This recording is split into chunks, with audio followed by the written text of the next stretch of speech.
ہم شبیہ غوث جیلاں اعلیٰ حضرت اشرفی،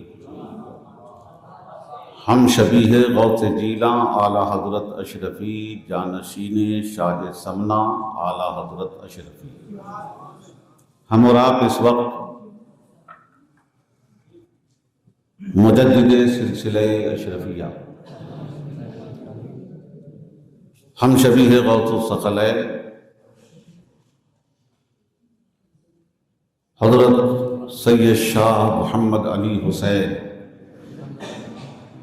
اعلیٰ حضرت اشرفی میاں علیہ الرحمت و رضوان کی تاریخ وصال کی مناسبت سے پروگرام بھی منعقد کر رہے ہیں اور انہی کا ذکر، انہی کے تذکرے، انہی کا چرچا کر رہے ہیں اور سن رہے ہیں۔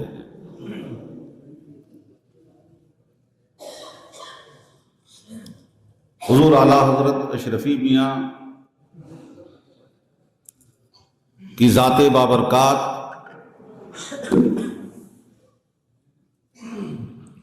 کو بس دو لفظوں میں آپ یوں سمجھ سکتے ہیں۔ ایک بات تو بہت مشہور ہے کہ آپ بھی پڑھتے، بولتے اور سنتے ہیں کہ حضور اشرفی میاں مجدد اعظم سلسلہ اشرفیہ ہے۔ سلسلہ اشرفیہ کی نشأت ثانیہ اور سلسلہ اشرفیہ کو دوبارہ جنہوں نے عالمگیر اور آفاقی بنایا وہ ذات حضور اعلیٰ حضرت اشرفی میاں علیہ الرحمت و رضوان کی ہے۔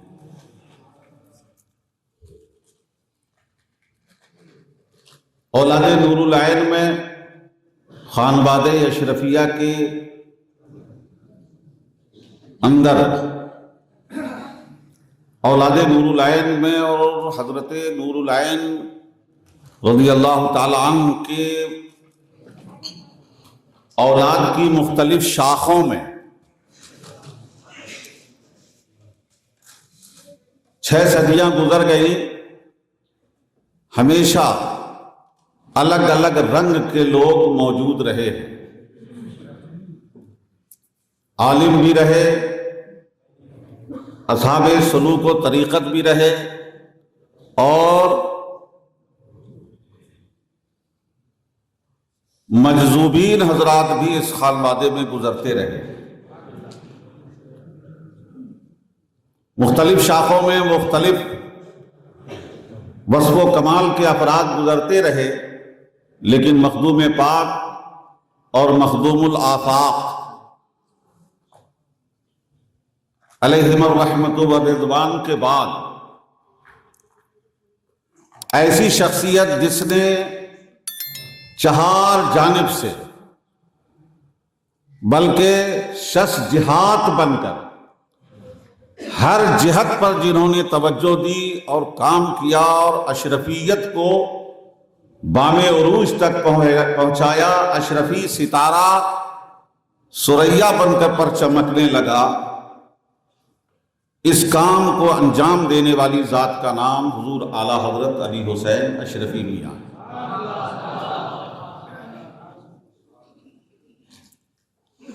دوسرے لفظوں میں آپ یہ کہہ سکتے ہیں کہ مخدوم پاک کے وصال کے بعد اگر کوئی مخدومی کمال، فیضان اور مخدومی کمالات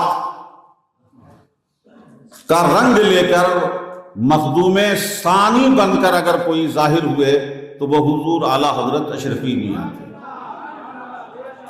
خانواد اشرفیہ کی تاریخ میں جن کی زندگی کی تمام سرگرمیوں اور آپ کے خدمات کا احاطہ کرنے کے بعد اگر کسی کو مخدوم ثانی کہا جا سکتا ہے تو وہ حضور اعلیٰ حضرت اشرفی میاں۔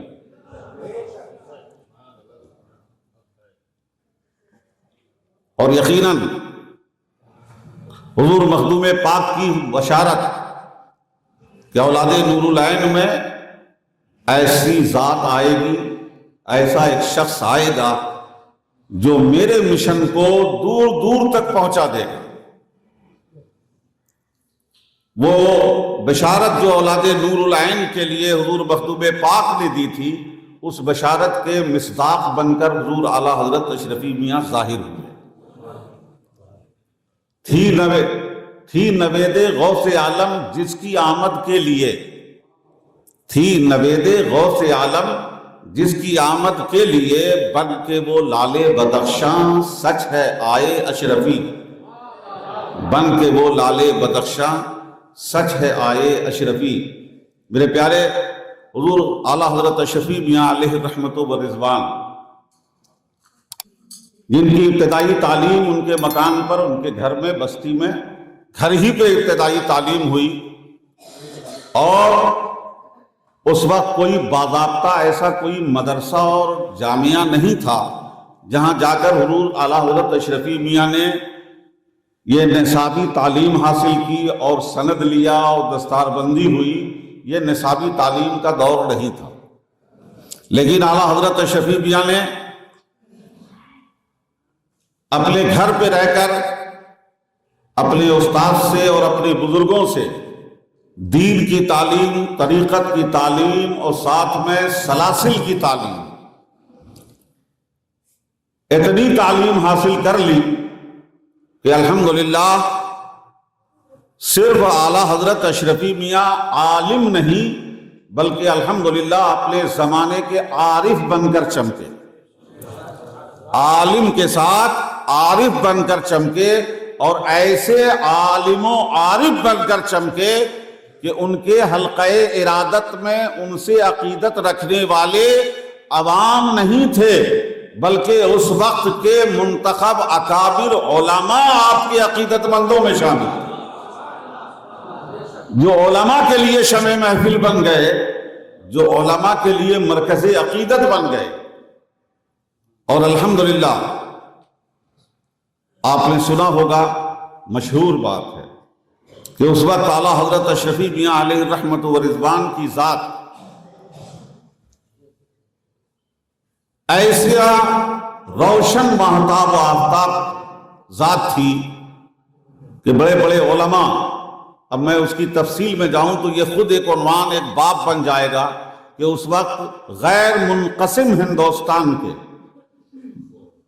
غیر منقسم، نہ بنگلہ دیش تھا نہ پاکستان تھا، غیر منقسم ہندوستان میں اعلیٰ حضرت اشرفی میاں کی ذات دو طرف سے خانقاہوں میں، اداروں میں، مدرسوں میں، علماء میں، مشائخ میں، ہر طرح اس طرح مقبول نہیں بلکہ منظور نظر بن گئے، اور منظور نہیں بلکہ مرجع بن گئے کہ اس وقت ان کی ذات تمام مشائخ میں بھی نمایاں نظر آ رہی تھی، نمایاں نظر آ رہی تھی، اور آپ کے کمالات کو، آپ کے حسن ظاہری اور حسن باطنی کے سامنے جو بڑے بڑے مشائخ تھے اس زمانے کے، انہوں نے، وہ بھی آپ کے گرویدہ نظر آئے ہیں۔ آپ ہند و پاک میں اٹھا لیں تو جتنی بڑی خانقاہیں تھیں اور جتنے بڑے ادارے اس وقت، مدرسے، ادارے، مراکز علمی تھے، ہر جگہ اعلیٰ حضرت اعلیٰ حضرت اشرفی میاں علیہ الرحمت و رضوان پہنچ رہے تھے، اور ہر جگہ آپ کو بڑے ہی اعزاز کے ساتھ آپ کا استقبال ہوتا رہا ہے۔ میں سمیٹ کر آپ کو بتا دوں، آپ ذرا نام لیں گے تو دنیا یہ غیر منقسم ہندوستان کے اندر اعلیٰ حضرت فاضل بریلوی، امام احمد رضا خان فاضل بریلوی علیہ رحمت و رضوان کے زمانے میں اعلیٰ حضرت کا دور اور آپ کا دور ایک ہی ہے، معاصرانہ دور ہے۔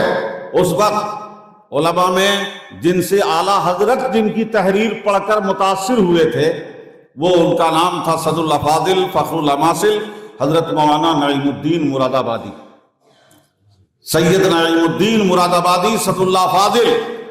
الحمدللہ یہ اس وقت اپنے آپ میں ایک زبردست عالم تھے، صاحب قلم تھے، اور بلکہ میں اس دور کی تحریروں میں دیکھتا ہوں تو اس دور کی تحریر میں، قلم میں جو سلاست اور جو روانی سعد اللہ فاضل کے قلم میں تھی کہ آج بھی اس کی تحریر، ان کی تحریر وہ قدیم نظر نہیں آتی ہے۔ ان کا انداز اسلوب جو ہے، اسلوب تحریر آج بھی الحمدللہ مقبول ہے، اور اس میں کہیں سے کوئی پرانی اردو اور پرانا انداز نظر نہیں آتا ہے۔ وہ سعد اللہ فاضل مولانا نعیم الدین مراد آبادی جب حضور اشرفی میاں سے ملے تو اس کے بعد سے ہمیشہ کے لیے آپ کے در کے غلام بن کر جیتے رہے، گرویدہ ہو گئے، نیاز مند ہو گئے، بلکہ خاندان کے اور گھر کے افراد میں شمار ہونے لگے۔ حضرت سعد اللہ فاضل حضور اشرفی میاں کے خلیفہ ہیں، اور اتنا ہی نہیں، آپ ذرا اندازہ کریں کہ حضور اشرفی میاں علیہ رحمت و رضوان کی شخصیت وہ شخصیت تھی کہ آپ سے اعلیٰ حضرت فاضل بریلوی کے بڑے صاحبزادے مولانا حامد رضا خان صاحب علیہ الرحمہ حجت الاسلام کہلائے، جنہیں کہا جاتا ہے کہ حضرت حجت الاسلام کو بھی اعلیٰ حضرت اشرفی میاں سے خلافت تھی۔ تو علماء میں اور مشائخ میں نے دیکھا ہے کہ یہ رشتہ تھا کہ اعلیٰ حضرت فاضل بریلوی سے حضور اشرفی میاں کو بڑی محبت تھی، انسیت تھی، اور اعلیٰ حضرت فاضل بریلوی بھی حضور اشرفی میاں کی بڑی تعظیم فرماتے تھے، محبت فرماتے تھے۔ یہ رشتہ بڑا مضبوط قائم تھا، اسی لیے اس وقت خانوادے میں دیکھتے ہیں کہ اعلیٰ حضرت فاضل بریلوی کے بڑے صاحبزادے کو حضور اشرفی میاں نے خلافت دی، اور حضور اشرفی میاں کے بڑے صاحبزادے مولانا احمد اشرف عالم ربانی یہ اعلیٰ حضرت فاضل بریلوی کے بھی خلیفہ تھے۔ ادھر سے انہوں نے خلافت دی، ادھر سے انہوں نے خلافت دی، دونوں کے بڑے صاحبزادے دونوں کے خلیفہ تھے۔ اور اس طرح ہی نہیں بلکہ دونوں کے چھوٹے صاحبزادے کا نام، حضور اشرفی میاں کے چھوٹے صاحبزادے کا نام مصطفیٰ اشرف ہے، اور فاضل بریلوی کے چھوٹے صاحبزادے کا نام مصطفیٰ رضا ہے۔ تو یہ رشتہ دین و سنیت کی بنیاد پر، للہیت کی بنیاد پر محبت کا رشتہ قائم تھا۔ الحمدللہ میرے عزیز طلبہ، میں اس وقت حضور اشرفی میاں کی شخصیت میں سے، آپ کی خدمات میں سے، جو ایک بہت بڑی خدمت حضور اشرفی میاں کی ہے کہ آپ نے ایک بڑا کام یہ کیا ہے کہ اس وقت اپنی پوری توانائی، اپنی اور اپنے آبائی حلقے، جو بھی اپنا حلقہ تھا، جہاں بھی آپ کے ماننے چاہنے والے صدیوں سے تھے، آپ کے آبا و اجداد کے، آپ کے خانوادے کے، اس پورے حلقے کو، میری بات پہ توجہ دیں گے، میں نے ایک سوال کیا تھا ایک مقرر صاحب سے کشمیر کے سفر میں، کہ نعرہ لگا رہے تھے کہ تنہا اعلیٰ حضرت سب سے لڑے ہیں، دیوبندیت کا فتنہ، وہابیت کا فتنہ، نشریت کا فتنہ، قادیانیت کا فتنہ، سب سے تنہا اعلیٰ حضرت لڑے۔ تو میں نے کہا بھائی اعلیٰ حضرت کے علم پر، فضل کمال پر کوئی سوال نہیں ہے، لیکن آپ کا دعویٰ جو ہے، اس دعوے کو ثابت کرنے کے لیے تنہا کیسے لڑے؟ سب سے پہلی بات تو آپ اعلیٰ حضرت کا سفر بتا دیجئے کہ کہاں کہاں گئے لڑنے۔ اعلیٰ حضرت کا سفر بتا دیں تو گنتی کے سفر ہیں، جبل پور کے کچھ سفر ہیں، پٹنہ کا ایک سفر ہے، اور کچھ حج کے سفر ہیں۔ تو یہ کہاں اعلیٰ حضرت گئے تھے پورا سارے فرقوں سے لڑنے کے لیے اور باطل سے لڑنے کے لیے؟ دوسری بات آئے گی کہ اعلیٰ حضرت نے اپنی کتابوں کے ذریعے، اپنی تحریروں کے ذریعے باطل کا رد فرمایا۔ میں نے کہا میرے پیارے، یہ عوام میں پھیلے ہوئے بدعقیدگی تھی، مختلف فرقے تھے، طبقے تھے، عوام متاثر ہو رہی تھی، ذرا اعلیٰ حضرت کا ایک دو رسالہ نکال دیجئے جس کو عوام پکڑ کے پڑھ لے اور اس کی اصلاح ہو جائے۔ اعلیٰ حضرت کا ایک دو رسالہ ایسا دکھا دیجئے جو عوام پڑھ کے سمجھ لے۔ اعلیٰ حضرت کو عوام میں اعلیٰ حضرت کتابوں نے نہیں بنایا ہے، اعلیٰ حضرت کو عوام میں اعلیٰ حضرت اشرفی میاں نے اعلیٰ حضرت بنایا ہے۔ اشرفی میاں نے اعلیٰ حضرت بنایا ہے۔ کتاب تو علماء پڑھتے تھے، علماء متاثر ہوتے تھے، اور کتابوں کے پہنچنے اور کتابوں کی رسائی اتنی آسان بھی اس وقت نہ تھی، نہ چھپائی آسان تھی، نہ اسے پہنچانا آسان تھا، اور نہ اعلیٰ حضرت کے رسائل عوام میں پڑھنے کے، عوام پڑھ لے اور سمجھ لے اور سدھر جائے۔ یہ کتابوں کا وہ کتابیں نہیں تھی، وہ رسائل نہیں تھے۔ اکثر تو کتابیں ہیں ہی نہیں، سب فتاوے ہیں، وہ فتاوے رسائل کی شکل میں۔ میں عرض یہ کرنا ہے میرے پیارے، حضور اشرفی میاں کی خدمات پہ توجہ دیں گے۔ اعلیٰ حضرت فاضل بریلوی نے بریلی میں اہل سنت کی حفاظت اور دفاع کا بیڑا اٹھایا۔ آپ نے قلم اٹھایا اور آپ نے اس اہل سنت کے جو اہل محبت ہیں، اہل عقیدت ہیں، جو صحابہ سے، اہل بیت سے، سادات سے، اولیاء سے محبت اور ربط رکھتے ہیں، ان کے دفاع کا بیڑا فاضل بریلوی نے اٹھایا اور اس مشن کو دنیا میں، عوام میں، بر صغیر میں پہنچانے والی ذات کا نام اعلیٰ حضرت اشرفی میاں ہے۔ اس مشن کو پہنچانے والے، اس لیے کہ اگلا سوال میرا یہ تھا کہ اچھا بتائیں، جانے کے لیے تو کوئی جگہ چاہیے نا، قدم رکھنے کے لیے کوئی جگہ چاہیے۔ آج بھی بتائیے علماء مشائخ میں ایک بھی عالم اور ایک بھی شیخ کا نام بتائیے جو دین کی تبلیغ کے لیے اللہ کے نام پہ نکل گیا ہوگا، چلتے ہیں جہاں موقع ملا ہوگا وہاں کر لیں گے، ایسا ہے کہیں؟ نہیں۔ کہاں جاتے ہیں؟ جہاں بلایا جاتا ہے، جہاں بلایا جاتا ہے، یا جہاں ان کے باپ دادا کا پہلے سے اثر موجود ہے، جہاں ہیں ان کے متعلقین ماننے چاہنے والے ہیں تو وہاں چلے جاتے ہیں۔ کبھی سال میں 2 سال میں اپنے حلقے میں جاتے ہیں، تو یا تو حلقہ ہو یا دعوت ہو، 2 ہی صورت ہوتی ہے جانے کی۔ تو میں نے کہا بتاؤ حضرت فاضل بریلوی کا حلقہ کہاں تھا ان کی زندگی میں، اور دعوت کہاں سے آ رہی تھی عوام کی کہیں جانے کے لیے یا تبلیغ و ارشاد کے لیے؟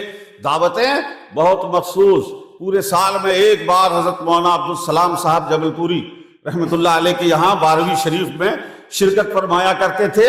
باقی کہیں نہ حلقہ تھا نہ کہیں عوام سے کوئی دعوت تھی۔ میرے پیارے، یہ حلقہ چاہے وہ سہرسہ ہو، چاہے وہ بھاگلپور ہو، چاہے گجرات ہو، چاہے یو پی کے علاقے ہوں، دلی ہو، لاہور ہو، پنجاب ہو، بنگلہ دیش ہو، چاہے وہ رائچور اور آندھرا پردیش کا علاقہ ہو، پونا میں مخدوم پاک کے خلیفہ، رائچور میں مخدوم پاک کے خلیفہ، یہ سارا حلقہ جو پرانا اشرفیوں کا حلقہ تھا، یہاں جانے والے ہر حلقے جو زندہ تازہ تھے وہ تازہ تھے، اور جو دب گئے تھے انہیں زندہ حضور اشرفی میاں نے کیا، ان کو تازہ حضور اشرفی میاں نے کیا۔ اور ان سارے حلقوں میں پہنچ کر اپنا مسلک و موقف وہی بتایا جو اعلیٰ حضرت فاضل بریلوی کا موقف تھا۔ میں نے اپنی زندگی میں دیکھا ہے کہ لوگ شہر بریلی نہیں جانتے تھے لیکن اعلیٰ حضرت جانتے تھے، بریلی نہیں جان رہے کہاں ہے لیکن فاضل بریلوی کو، اعلیٰ حضرت کو جان رہے ہیں، اس لیے کہ یہ جانانے والے کہ اعلیٰ حضرت کون ہیں، اعلیٰ حضرت ہمارے اہل سنت کے قائد ہیں، اسے سنیوں میں اپنا قائد اور ان کے موقف کو اپنا موقف بنانے والے حضور اشرفی میاں ہیں۔ حضور اشرفی میاں نے اسے پھیلایا، اپنے حلقوں میں منوایا، پھر جا کر یہ اہل سنت کا جمگٹا۔ بلکہ ایک حقیقی جائزہ جب میں لیتا ہوں حضرت، تو میں نے ایک سوال کیا تھا کہ پورے ہندوستان کی سوائے مارہرہ شریف کو چھوڑ کر جو پیر خانہ تھا اعلیٰ حضرت کا بھی، اعلیٰ حضرت کے والد کا بھی پیر خانہ ہے مارہرہ شریف، مارہرہ شریف کو چھوڑ کر پورے علمی مراکز میں ایک علمی مرکز دکھا دیں جو اس وقت اعلیٰ حضرت کے ساتھ کھل کر موقف میں ساتھ تھے، یا ایک کوئی بڑی خانقاہ کا نام لے کر بتا دیں کہ وہ خانقاہ آگے بڑھ کر اعلیٰ حضرت کے موقف کے ساتھ تھی۔ پورے ہندوستان پاکستان میں ایک نہیں نکلتے ہیں، بڑی مشکل سے۔ خاموش رہ جانا اور ہے، چپ ہو جانا اور ہے، مخالفت نہ کرنا اور ہے، لیکن کھل کر موقف میں سنیت کے لیے ساتھ دینا، موقف کو اپنا موقف بتانا، یہ پورے ہندوستان میں تلاش کریں۔ اٹھا کر الصوارم الہندیہ پڑھ لیں، اٹھا کر حسام الحرمین پڑھ لیں، اگر شاگردوں کی لسٹ نکال دی جائے تو ایک خانقاہ اور ایک علمی مرکز نہیں آئے گا جو ثابت کر دے کہ انہوں نے اس کی تائید کی ہے، تائید نہیں کی ہے، جملے لکھ کر عالمانہ جملے کے ذریعے نکل گئے ہیں۔ میں ایک مثال دیتا ہوں، ذرا سنیے گا۔ حضرت مولانا عبد القدیر حسرت صدیقی، یہ حیدرآباد کے بہت بڑے عالم گزرے ہیں، پروفیسر تھے دینیات کے، ان کے پاس الصوارم الہندیہ کی تائید کے لیے گئے، آج بھی لوگ کہتے ہیں انہوں نے تائید کی ہے، لیکن علماء سمجھ سکتے ہیں اس بات کو۔ انہوں نے اس فتوے پر ایک جملہ اپنا لکھ دیا کہ اس عبارت سے گستاخی کی پھوارے پھوٹ رہے ہیں، اس طرح کا جملہ لکھا توجہ دو گے طلبہ تو بات سمجھ میں آئے گی، ورنہ ہوا میں اڑتے رہ جاؤ گے اور بات کچھ سے کچھ ہوتی رہے گی۔ توجہ دو، سمجھو۔ ایک جملہ لکھا اور اس کے نیچے دستخط کر دیا عبد القدیر حسرت صدیقی۔ اب مجھے سوچ کر بتائیں تائید فتوے کی ہے یا اپنے تحریر کی ہے؟ تائید فتوے کی ہے یا اپنے لکھی ہوئی تحریر کی ہے؟ یہی ٹیکنیک ہے علماء کی، جب فتوے کی تائید سے بچنا چاہتے ہیں تو اپنا جملہ لکھ کر دستخط کر دیتے ہیں کہ یہ دستخط میرے جملے پر ہے، فتوے پر نہیں ہے۔ یہ ہوتی ہے اس سے بچنے کی کہ نہ انکار کیا نہ اقرار کیا۔ یہ پورے سوارم الہندیہ کو غور سے میں نے دیکھا، ایک بھی ایسے نہیں ملے جنہوں نے کھل کر تائید کی ہو۔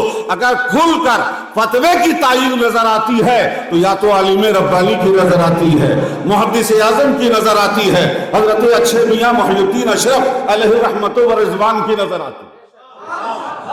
کاش علماء اس کا جائزہ لیتے، کاش علماء اس کا جائزہ لیتے۔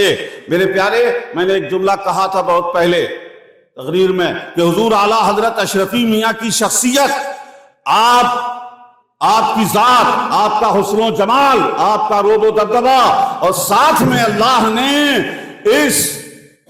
اس معرفت کے بادشاہ کے لیے ایک ایسا باروب وزیر دے دیا جس کا نام عالم ربانی تھا کہ اگر کہیں پر اس بزرگ صوفی کے سامنے کسی کا علمی غرور اگر کھولنے لگے، وہ علمی غرور اگر اچھال مارنے لگے، تو اس علمی غرور کو دبانے کے لیے ایک طرف عالم ربانی تھے، ایک طرف رئیس المتکلمین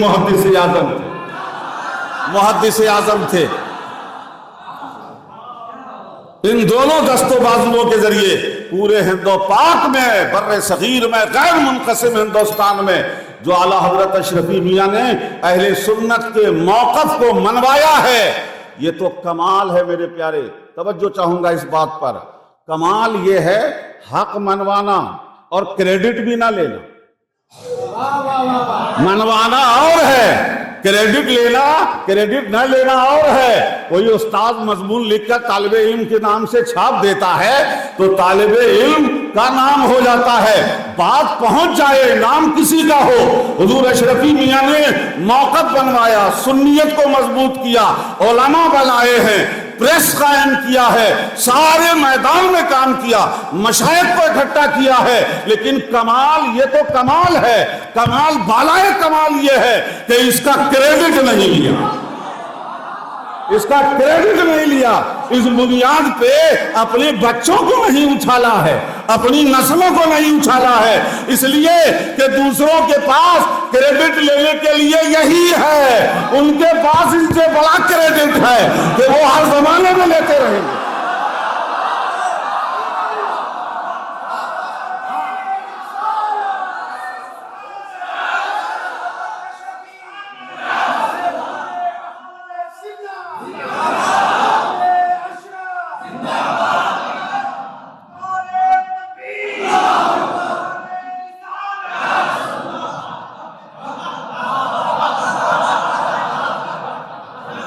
میں جملہ میں آپ کو بتا رہا ہوں، سن لیں۔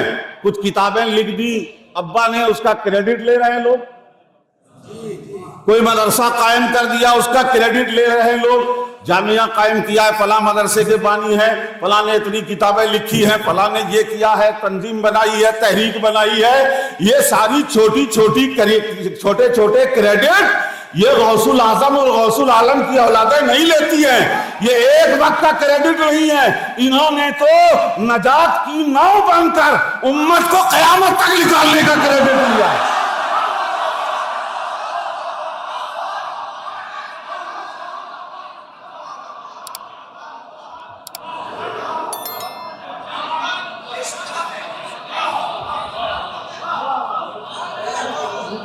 جنہیں ہر زمانے میں امت کو تیرانا ہے، ہر زمانے میں ملت کو بچانا ہے، اور بچاتے ہوئے آگے جا کے نمایاں ہوں گے اسی نسل میں حضرت امام مہدی، حضرت حسن کی اولاد۔ یہ کریڈٹ کسی کو ملا ہے؟ یہ کریڈٹ ملا ہے کہ صحابہ اور تابعین کا دور تھا، صحابہ کا دور ختم ہوا، تابعین اکابر ائمہ اہل بیت کا دور شروع ہوا، تو اس دور میں ایک کھڑا کر دیا غوث اعظم شیخ عبد القادر جیلانی کو، اور ایک کو آخری میں امام مہدی کو، دونوں حسن کی اولاد ہیں، اور بتا دیا کہ پوری امت کا سارا نظام اور خیر اسی غوثیت کبریٰ کے تحت چلے گا، اور وہ سارا نظام اہل بیت کے ہاتھ میں ہوگا، اہل بیت کے ہاتھ میں ہوگا۔ بیچ میں جو جتنی محنتیں کر لیں گے، جتنی خدمتیں کر لیں، یہ ان کی سعادت ہے، یہ ان کے نصیبے کی بات ہوگی، ان سے ان کو سعادتیں ملتی رہیں گی، انہیں آخرت میں جزائیں ملیں گی۔ میرے پیارے علماء، یہ علماء اس وقت کے اکابر علماء میں حضرت سعد اللہ فاضل، مولانا نعیم الدین مراد آبادی، امام النحو حضرت سید غلام جیلانی میرٹھی علیہ رحمت و رضوان، مجاہد ملت حضرت مولانا حبیب الرحمن اڑیسوی، اڑیسہ کے رہنے والے، خود حافظ ملت، یہ وہ مرید بھی ہیں اور اشرفی میاں کے خلیفہ بھی ہیں، مرید بھی ہیں اور خلیفہ بھی ہیں۔ بلرام پور میں اسٹیج مرید ہوئے، اور بعد میں حضور اشرفی میاں کی اجازت سے وہاں جب مجمع ٹوٹا اشرفی میاں سے مرید ہونے کے لیے، تو حضور اشرفی میاں نے سب سے کہا کہ آج حافظ صاحب کے ہاتھ پہ مرید ہو جاؤ۔ حافظ ملت کے ہاتھ پہ لوگ مرید ہوئے بلرام پور کے، اور اسی دور کے مرید کا نام ہے بیکل اتساہی۔ بیکل اتساہی یہ اسی دور میں مرید ہوئے تھے، اس لیے وہ اپنے نام کے ساتھ ہمیشہ اشرفی لکھتے تھے، کہ وہ بولے دور خلافت اشرفیہ میں مرید ہوا ہوں، خلافت اشرفیہ تھی اسی وقت میں مرید ہوا تھا۔ تو حافظ ملت مرید حضرت سید ابو الحسنات، ابو البرکات اور دیگر علماء پاکستان، بہت سارے ہند و پاک کے علماء حضور اشرفی میاں کے مرید و خلیفہ تھے۔ تقریباً 1400 علماء خلفاء حضور اشرفی میاں کے موجود تھے، 1400 علماء جو حضور اشرفی میاں کے خلیفہ تھے۔ اور مشائخ میں جن لوگوں کو مختلف خانقاہوں میں آپ نے اجازت دی، آپ توجہ اس بات پر دیں کہ یہ صرف خلافت نہیں دے رہے ہیں، جس خانقاہ میں جا رہے ہیں جہاں مشائخ سے رابطہ ہو رہا ہے، کہیں آپ نے لیا بھی ہے، کہیں آپ نے دیا بھی ہے، کہیں لیا بھی ہے۔ حضرت شاہ نجیب فردوسی کی بارگاہ میں پہنچے ہیں، وہاں آپ نے لیا بھی ہے، اور کہیں آپ نے دیا بھی ہے۔ یہ رابطے تو تھے، آپ اسے سمجھیں، یہ دراصل چاہے علماء سے، مراکز علمی سے، چاہے مشائخ اور خانقاہوں سے جو بھی رابطے تھے، توجہ کی بات یہ ہے کہ ہر مشن صرف دین و سنیت اور اشرفیت کے فروغ کے لیے تھا، دین و سنیت کے لیے تھا، اپنے اور اپنی نسلوں اور اولادوں کے لیے نہیں تھا، ان کو بچانے کے لیے نہیں تھا، انہیں فیلڈ دینے کے لیے نہیں تھا، دین و سنیت کی خدمت کے لیے آپ نے ہر محاذ پہ کام کیا، ہر محاذ پہ کام کیا۔ اور الحمدللہ حضور اشرفی میاں کی یہ دور رس نگاہ تھی کہ آپ نے اپنے صاحبزادے عالم ربانی حضرت مولانا احمد اشرف رحمۃ اللہ علیہ کو عالم بنایا، ایسا عالم بنایا کہ دنیا نے انہیں عالم ربانی کہا، ایسا عالم بنایا کہ عالم بننے والے کو کسی اور نے نہیں، علماء اور مشائخ نے نہیں، بلکہ رسول پاک نے دستار باندھ کر انہیں عالم ہونے کی سند دی، رسول پاک نے سند دی ہے۔ یہ حضور اشرفی میاں کے صاحبزادے ہیں، شہزادے ہیں، اللہ اکبر۔ تو آپ نے محدث اعظم کو، حضور اچھے میاں کو، حضور مولانا احمد اشرف رحمۃ اللہ علیہ کو، ان تمام لوگوں کو علماء عالم بنا کر اشرفیت کے لیے، سنیت کے لیے، اس کی نیویں، اس کی بنیادوں کو مضبوط کرنے کے لیے جو آپ نے کام کیا ہے، اسے بھلایا نہیں جا سکتا ہے۔ میرے پیارے، اگر آج کی کسی لکھی جانے والی کتاب میں حضور اشرفی میاں کی خدمات کا ذکر نہ آئے، یا مولانا احمد عالم ربانی کی خدمات کا ذکر نہ آئے، محدث اعظم کی خدمات کا ذکر نہ آئے، تو ہمیں اس پر کوئی کبیرہ خاطر ہونے کی ضرورت نہیں ہے کہ آج کے لکھنے والے نے لکھا حضور محدث اعظم کی خدمات کا ذکر نہیں، جبکہ بغیر ان کے اس وقت کی سنیت کی تاریخ ہی مکمل نہیں ہو سکتی، تاریخ ہی مکمل نہیں ہو سکتی۔ تعجب کی بات ہے کہ جس کا حلقہ ایک قصبہ، ایک گاؤں، دو چار گاؤں ہیں، ان کا ذکر تو کیا جائے، اور جس کا دائرہ سلطنت پورا ہندوستان ہو اس کا ذکر نہ کیا جائے، یہ کوئی تعجب کی بات نہیں، پریشان ہونے کی بات نہیں ہے۔ ہمارے بزرگوں نے چاہا ہی نہیں کہ تمہارے قلم سے ہم پہچانے جائیں، تمہارے قلم سے تم لکھ کر ہمیں نہیں پہچانواؤ گے، تم لکھ لو گے تو آپ اپنی پہچان بناؤ گے، اپنی پہچان بنانے کے لیے لکھو گے۔ ہم ان کے بارے میں بول کر اور لکھ کر ان کو نہیں پہچانواتے ہیں، ان کو کہاں سے پہچانواؤ گے بھائی؟ ہم تو جو بولتے ہیں لکھتے ہیں اس سے اپنی پہچان بناتے ہیں، اپنی پہچان بناتے ہیں۔ حضور کے بارے میں شعر سنا ہوگا نا، ما ان مدحت محمدا بمقالتی ولكن مدحت محمدا ولكن مدحت مقالتی بمحمد، کہ میں محمد عربی صلی اللہ علیہ وسلم کی تعریف اپنے مقالے کے ذریعے نہیں کر رہا ہوں، بلکہ ان کا ذکر کر کے اپنے مقالے کو قابل تعریف بنا رہا ہوں۔ قابل تعریف بنا تو دنیا میں سب لکھ کر، لکھا کر، بتا کر مشہور کرنے اور کرانے اور منوانے کے محتاج ہیں، یہاں لکھ کر نہیں منوائے جاتے ہیں، لکھنے والا اپنے کو منوانے کے لیے لکھتا ہے، اپنے کو بنانے کے لیے لکھتا ہے۔ وہ ذات حضور اشرفی میاں علیہ الرحمت و رضوان کی ہے، لیکن کیا کریں، انسان ہے، انسان کی فطرت آپ جانتے ہیں نا، وہ سانپ دیکھا ہے، آستین کے سانپ تو اور بھی ہوتے ہیں، وہ تو خطرناک ہی ہوتے ہیں، لیکن سانپ کیا ہوتا ہے، پہلے پورا پھن مارتا ہے، پورا جوش دکھاتا ہے، پورا غرور زہر دکھاتا ہے، لیکن جب اس کے اوپر پڑ جائے تو ایسا پڑ جاتا ہے جیسا لگتا بہت ہی بیچارہ، مایوس، بہت ہی قابل رحم، قابل ترس ہے، اپنا پھن دکھاتا ہے۔ بالکل یہی حال آپ لوگوں کا آج دیکھیں گے، جب اپنے ترے میں رہتے ہیں تو یہ کون ہے، وہ کون ہے، یہ کیا کیا ہے، وہ کیا کیا ہے، اور جب اپنے پہ پڑھنے لگتی ہے تو حضور ہم تو باپ دادا کے وقت سے غلام ہیں، ہمارے ابا بھی مرید تھے، ہمارے دادا بھی مرید تھے، ہمارا خاندان بھی مرید تھا، یہ سانپ کا دوسرا روپ ہے۔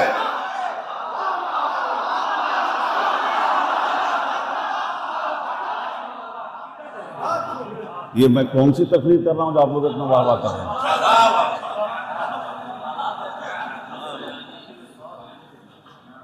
ابا مرید ہیں میرے پیارے، یہ وہ بارگاہ ہے حضور اشرفی میاں کی بارگاہ۔ واقعہ بتا دوں، واقعات میری نظروں میں ہیں، یہاں بتانے کی ضرورت نہیں پڑتی ہے کہ تمہارے ابا اور دادا مرید ہیں، یہ تو خود دوسروں کو بتاتے ہیں کہ یہ وہ مرید ہے جس کا خاندان ہم سے مرید ہے، یہ خاندان مرید ہے۔ میں طائف اشرفی چھپانے کے لیے مبارک پور کے قصبے کے کچھ لوگوں سے رابطہ کیا، حضرت انوار میاں صاحب، انوار المشائخ پہنچے ہوئے تھے، میرا ان سے کوئی بہت زیادہ رابطہ نہیں تھا، لیکن جب میں ملا قصبے میں اور مل کے بتایا میں بھاگلپور ابراہیم پور کا رہنے والا ہوں، تو آگے کچھ نہیں پوچھا، مبارک پور والوں سے کہا ارے یہ وہ اشرفی ہے جو پیدا ہی اشرفی ہوتا ہے، یہ پیدائشی اشرفی ہے، یہ پیدا ہی اشرفی ہوتے ہیں۔ الحمدللہ یہ بات، یہ اعزاز جسے حاصل ہوتا ہے اسے بتانے کی ضرورت نہیں پڑتی ہے، نام آتے ہی سمجھ جاتے ہیں یہ کون ہے، کہاں کا ہے، کب کا ہے۔ تو میرے پیارے حضور اشرفی میاں علیہ الرحمت و رضوان نے مدرسہ قائم کیا۔ دیکھیے قدرت کا نظام، دیکھیے قدرت کا نظام، دیکھیے حضور اشرفی میاں کی کرنی چلی، ایک بڑا ادارہ بنا۔ اللہ پاک نے اہل بیت کو کریڈٹ سے اتنا دور کر دیا ہے کہ جو بنیاد حضور اشرفی میاں نے رکھی وہاں بھی دوسرے کا نام چل رہا ہے، دوسرے کا نام چل رہا ہے۔ رکھ لو، بانی بنتے رہو، لیکن اشرفیہ کہہ کے بانی کہلاؤ۔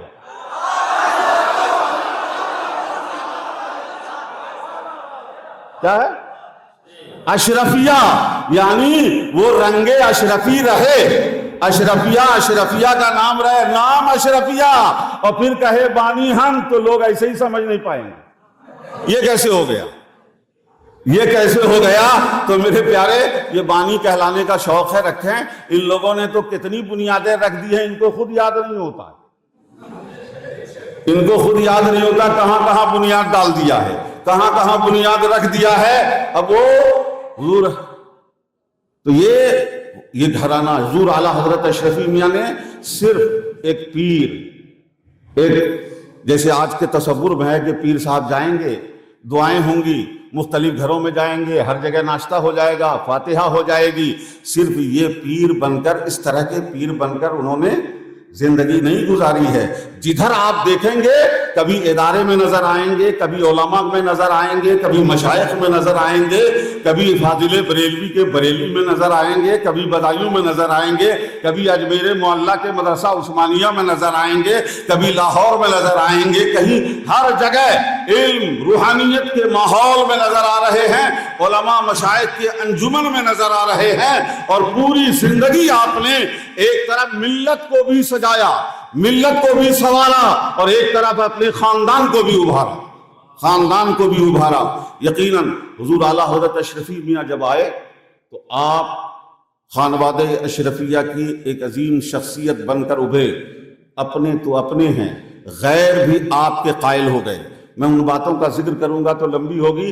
غیر بھی آپ کی عظمتوں کے قائل تھے اور جھجلا کے کہتے تھے کیا کریں، لڑائی نہیں کریں گے، آواز نہیں اٹھائیں گے تو کیا کریں گے. چہرہ نہیں دیکھ رہے ہو، لوگ دیکھتے ہیں سب ادھر ہی چلے جاتے ہیں، ہماری طرف کوئی آتا ہی نہیں ہے.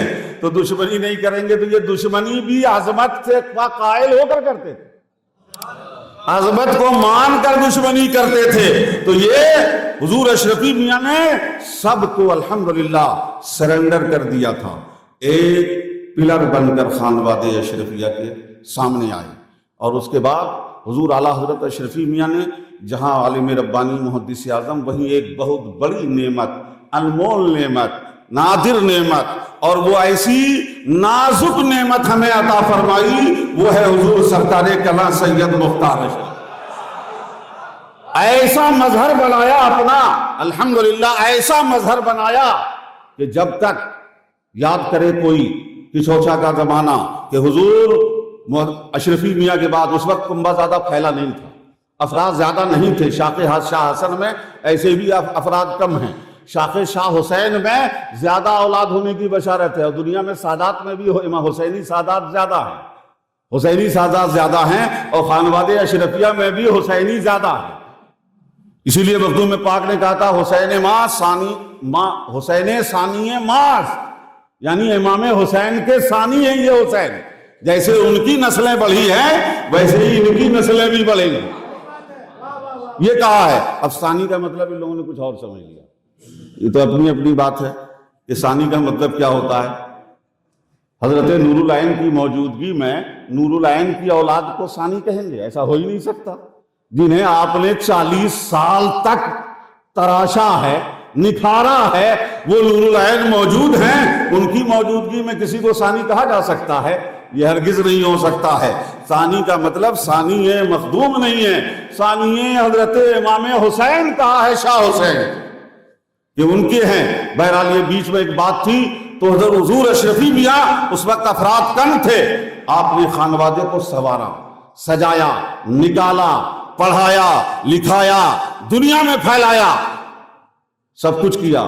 لیکن جب راستے دکھ جاتے ہیں، پھیل گئے تو اب پھیلنے کے بعد تو ظاہر سی بات ہے خلافت راشدہ سے شروع ہوئی تھی، اب ملوکیت پہ چلی گئی. ملک نامود دانت سے کاٹنے والے بادشاہ پیدا ہوں گے. جب خلافت چلی، اسلامی خلافت آگے چلی تو پھیل کے کیا ہو گئی. تو اب ظاہر سی بات ہے خانوادے میں بھی پھیلاؤ آیا، لیکن پھیلاؤ کے وقت بھی مختلف طبائع اور مزاج کے افراد پیدا تو ہوئے، لیکن اللہ نے، حضور اشرفی میاں نے اپنی تربیت اور نگاہ پورا سر سے ایک ذات مخدوم المشائخ کی ایسی بنا دیا جو خانوادہ اشرفیہ کے ٹیبل پر پیپر ویٹ بن کر بڑا ہوا تھا. پیپر ویٹ کی حیثیت رکھتا تھا کہ جو ہلکے اوراق کو اڑنے بکھرنے نہ دے، جو ہلکے اوراق کو اڑنے بکھرنے نہ دے. ایسا کوئی وزن کا پتھر میں کہاں سے لاؤں؟ وہ حضور سرکار کلاں تھے. آپ بولتے زیادہ نہیں تھے، خاموش بیٹھے ہوئے تھے تو بولنے والا کسی کو چپ نہیں کرا پاتا ہے. یہ وہ ذات تھی جو چپ رہ کر بولتوں کی بولتی بند کر دیتی، خاموش رہتے تھے اور بولنے والے چپ ہوتے تھے. ان کی خاموشی خاموش کر دیتی تھی. آج آپ دیکھ رہے ہیں جیسے ہی حضرت سرکار کلاں کا نے پردہ فرمایا، اس کے بعد کیا حالات ہو گئی ہیں. اب کوئی کسی کے کہنے میں نہیں ہے، کسی کے سننے میں نہیں ہے، بلکہ حضور قائد ملت اجازت دیں تو انہی کا جملہ میں نقل کر دوں کہ فرمایا کل تک تو لوگ بڑوں کی سنا کرتے تھے، کوئی بڑے تھے ان کی بات مان لیا کرتے تھے، بزرگ کی بات، بڑے کی بات، اپنے پیر کی بات مان کر معاملات کو حل کرتے تھے، سمیٹتے تھے بڑے، لیکن آج کوئی بڑے کی بات نہیں مانتا ہے۔ آج کس کی چل رہی ہے جانتے ہیں؟ آج حضور نے فرمایا کہ مریدین کی چل رہی ہے۔ اب اصلاح بڑے اور بزرگ نہیں کرتے ہیں، اب مریدین اصلاح کرتے ہیں۔ مرید اگر ناراض ہو گئے تو آج کے شیخ حضرات اس راستے پہ آ جاتے ہیں، رجوع بھی کر لیتے ہیں، سرنڈر بھی ہو جاتے ہیں، بات مان لیتے ہیں۔ اب بڑوں کی بات نہیں سن رہے ہیں، اب مریدوں کی بات سن رہے ہیں۔ اب اسی سے سمجھ سکتے ہیں کہ یہ دین چل رہا ہے کہ دنیا چل رہی ہے۔ میں آگے اس پہ نہیں کہوں گا کہ یہ دین کا کام چل رہا ہے کہ دنیا کا کام چلایا جا رہا ہے۔ میرے پیارے حضور اعلیٰ حضرت اشرفی میاں نے پوری زندگی لگا دی، بڑے بڑے اکابر علماء آپ کے خلفاء، تمام مشائخ طریقت میں معروف و مشہور و مقبول تھے۔ پورے ہند و پاک میں ایک عظیم شیخ طریقت کی حیثیت سے پہچانے گئے، لیکن جب پیچھوچا آئے تو اسی کھوپڑے اور کویلو کے گھر میں بیٹھے ہوئے تھے۔ کسی نے نہیں بتایا ہوگا کہ اتنے بڑے پیر ہو گئے تو جاگیریں خرید لی، بلڈنگیں بنا لی، کچھ عمارتیں بنائی، آنے والی اولادوں کے لیے اثاثے اور جاگیریں چھوڑ دی۔ کچھ نہیں چھوڑا تو اپنے خاندان کا تقدس چھوڑا ہے، اپنا معیار چھوڑا ہے، اپنی شناخت چھوڑی ہے۔ بنایا تو گھر نہیں بنایا، مخدوم پاک کی خانقاہ بنائی، خانقاہ کی بنیاد رکھی، گھر نہیں خانقاہ بنایا، خانقاہ کو آباد کیا۔ آج آپ دیکھ رہے ہیں کہ خانقاہ کی بنیاد حضور اشرفی میاں نے رکھی، اور اس بنیاد کو آگے بڑھاتے ہوئے سب سے پہلے صد اللہ فاضل مولانا نعیم الدین مراد آبادی نے حجرے بنوائے، خانقاہ میں کمرے بنائے، اور الحمدللہ جس کی بنیاد تقوی پہ رکھی گئی، نیک دلی اور خلوص پہ جس کی بنیاد رکھی گئی، آج وہ خانقاہ دیکھ لیں کہ الحمدللہ ایک محل اور ایک پوری جاگیر کی حیثیت حاصل کر چکا ہے۔ یہ حضور اشرفی میاں نے بنیاد رکھی، خانقاہ اشرفیہ حسنیہ سرکار کلاں کی یہ بنیاد حضور اشرفی میاں نے رکھی۔ اس سے پہلے آپ کا خاندانی حصہ موجود تھا، وہاں بھی ایک حجرہ بنا تھا، وہ ابھی عدالت کے سامنے جگہ ہے، لیکن وہاں حالات نہ دگرگوں ہونے کی، ناسازگار ہونے کی وجہ سے حضور اشرفی میاں نے پھر باہر نکل کر، یہ کھیت کی زمین تھی، یہاں آپ نے بنیاد رکھی۔ میرے پیارے حضور اشرفی میاں سے جتنے علماء وابستہ ہوئے الحمدللہ، آپ جب نظر اٹھا کر دیکھیں گے تو سارے علماء قناعت پسند تھے، تقوی شعار تھے، دیندار تھے، سارے دیندار رہے، اور ہر عالم کے گزرنے کے بعد تقریباً سارے علماء جو آپ سے وابستہ ہوئے، ان کی اولادیں اور ان کی نسلیں روشن ہو گئی، ان کا گھرانہ روشن ہو گیا۔ میں توجہ آپ کو دلانا چاہتا ہوں، آج علماء کو اٹھائیں گے تو جو علماء ہیں ان کے پیچھے آپ دیکھیں گے ایک تاریخ پڑی ہوئی ہے، ان کی اولادیں کام میں لگی ہوئی ہیں، وہ لوگ لوگوں میں جانے پہچانے جاتے ہیں۔ یہ سب علماء خود بھی نوازے گئے، ان کی نسلوں کو بھی نوازا، اور آج وہ ہر ایک اپنی اپنی جگہ دین اور سنیت کے لیے ایک پلر کی حیثیت رکھتے ہیں، ایک مذہبی پیشوا کی حیثیت رکھتے ہیں، مرکزی حیثیت رکھتے ہیں۔